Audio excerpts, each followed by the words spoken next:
속 시원하게 풀어주는 학교생활 기록부 관련 썰풀이 파트 2. 안녕하세요, 이경원입니다. 안녕하세요, 김지한입니다. 네, 다음은 자기주도성과 함께 굉장히 애매하지만 빼놓을 수 없는 거, 인성과 공동체 역량.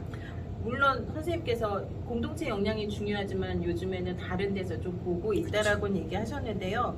대체 지금 글자 수도 많이 줄었고 학업 역량이 계속 중요하다고 말씀하셨는데 인성하고 공동체를 어디다 기재하는 거야? 라는 고민이 나올 것 같아요. 어디다 기재해요? 솔직히 인성하고 공동체라는 걸 어디에다가 적으려고 의도한다라고 하면 너무 티가 날 것 같아요. 너무 억지스러움. 너무 억지스러워. 네. 그렇게 되기 때문에 이건 자연스럽게 드러날 수 있는 방법들이 있을 것 같아요. 예를 든다라고 하면 모든 별 프로젝트가 있다라고 봐요. 그래서 뭐 인원수 제한이 없는, 그런데 모듬이 1인 모듬이에요. 이렇게 왜일까? 네, 그렇죠. 이런 모듬으로 구성했다라고 하면 이건 어떤 그 남들과 섞이기를 싫어하는 학생인가? 아니면 자기의 주장이 강한가? 라고 하는 의심을 품겠죠. 그쵸. 그렇게 돼서 다른 활동에서 그런 비슷한 표현이 있는가? 이런 것들을 검증하겠죠. 그리고 그 반대로서 반에서 모듬을 짜갈려서 해도 되는 모듬 활동인데 반 전체를 하나의 모듬으로 가져가고 거기에서 리더를 했어요. 그렇게 된다라고 하면 그런 설득 과정이 정말 있었겠죠. 그런 것들이 드러난다라고 하면 공동체적인 역량을 자연스럽게 드러낼 수 있죠. 최대한 자연스러운 게 좋은 것 같아요. 너무 좀 어떤 의도가 들어있는 건 좀 불편하게 느낄 수도 있을 것 같아요. 그러니까 지난 시간에 설명해 주셨는데 입학처에서는 사실 인성이나 공동체의 부분은 그냥 자연스럽게 다른 부분에서 확인을 한다라고 하셨잖아요. 네네. 그러니까 억지 부리지 말고 너무 이 부분에 대해서 티가 나지 않게 약간 묻어나게 하면은 사실은 별 영향은 없는 거네요.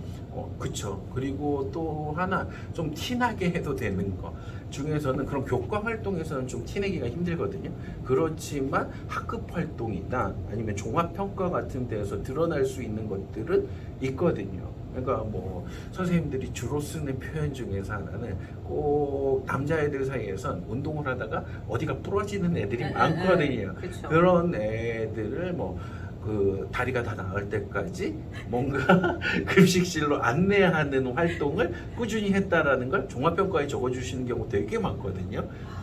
그런 것들도 뭐 했냐면 인성을 드러낼 수 있겠죠. 그러니까 이런 얘기를 하는 이유는 이걸 의도적으로 적어달라고 요청하는 게 아니라 관찰자들이 볼 수 있게끔 그냥 행동을 해라. 네, 그렇죠. 근데 반대로 제가 이런 질문하면 선생님이 되게 난처하실 수도 있는데 엄마들이 사실 궁금해하는 것 중에 하나가 일명 찍힌다라고 얘기를 하잖아요. 선생님한테.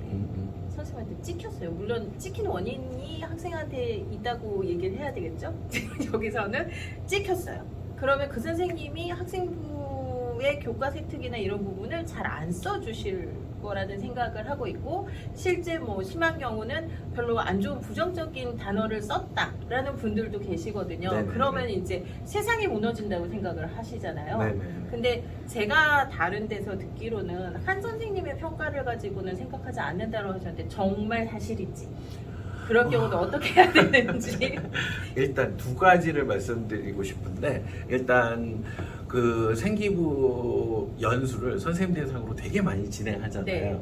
그때 많이 거론되는 게 부정적인 표현은 웬만하면 쓰지 말아라. 그래도 쓰시는 분이 있단 쓰지 말이에요. 말아라 가끔. 라고 하고 정말 부정적인 표현을 쓴다라고 하면 발전 가능성도 같이 같이 써라? 언급해라. 그런 것들이 어떤 부분에서 적혀 있고 어떤 부분을 개선하면 된다라는 표현이 있을 거거든요.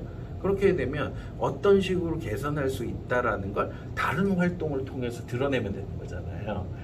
그쵸? 그리고 또 하나는 선생님들이 개인적인 입장에서 보게 되면 누군가한테 부정적인 표현을 쓴다라고 하는 걸 되게 두려워해요. 아 그래요? 반대로? 왜 반대로 두려워하죠? 최근에는 여러 가지 법제도들이 많잖아요. 아 두려워하시는구나. 네, 그렇게 돼서 그런 것들을 정말 쉽게 쓰진 않아요.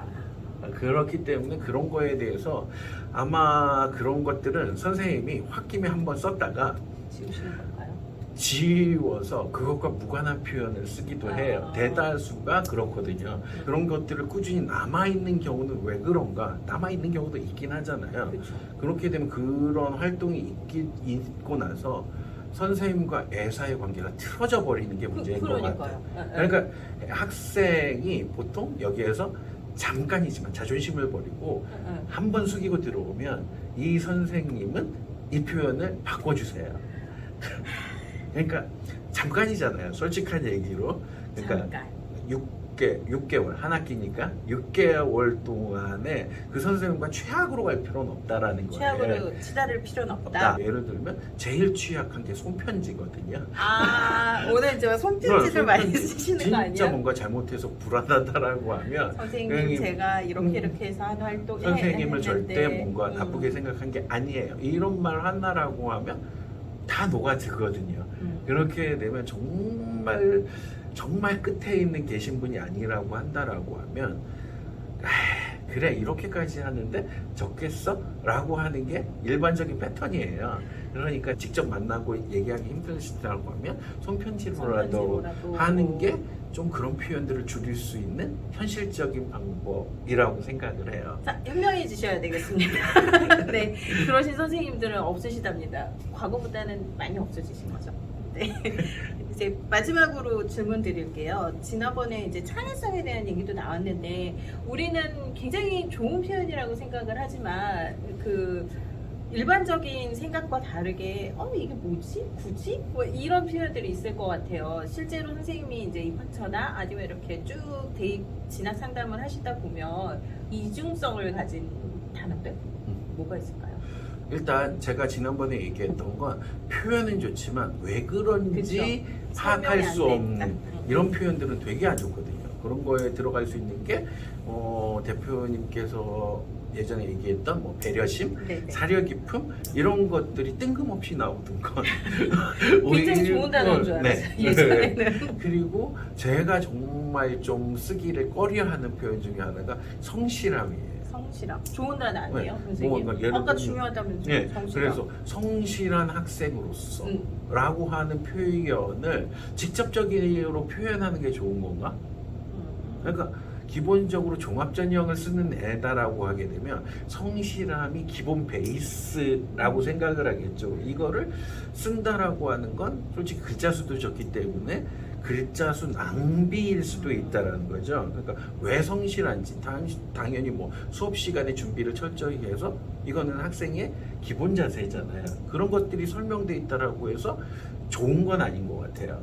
그냥 좀 뭔가 어떠한 역경 속에서도 그러니까 자기가 맡은 바의 본분을 꿋꿋이 한 애들 이런 것들이라고 하면 성실함이라는 표현이 맞겠죠. 그렇지만 이거를 직접적으로 드러내는 것보다 차라리 사례를 적는 게 오히려 더 나은 표현이 될 수도 있다라는 거죠. 갑자기 생각났어요. 예의 바른 학생 뭐 그쵸. 이런 거 굉장히 많이 쓰는 것 중에 하나. 네. 예의 바른 학생, 남의 말을 귀 기울이는 학생, 뭐 이렇게 공동체에 잘 어울리는 학생, 뭐 이러는데 그런 단어가 그러니까 표현이 나쁘다는 건 아니지만 좀 더 구체적인 그쵸. 상황을 적어줘서 왜 그런지 그리고 솔직한 말로는 바람은 학부모의 입장에서 바람은 글자 수도 없는데 그런 내용은 안 적어주셨으면 그쵸. 좋겠다는 바람도 있어요. 애매모호한 표현보다는 좀 약간 임팩트 있는 내용 그렇죠. 그렇게 적어주셨으면 좋겠다는 바람이 있습니다.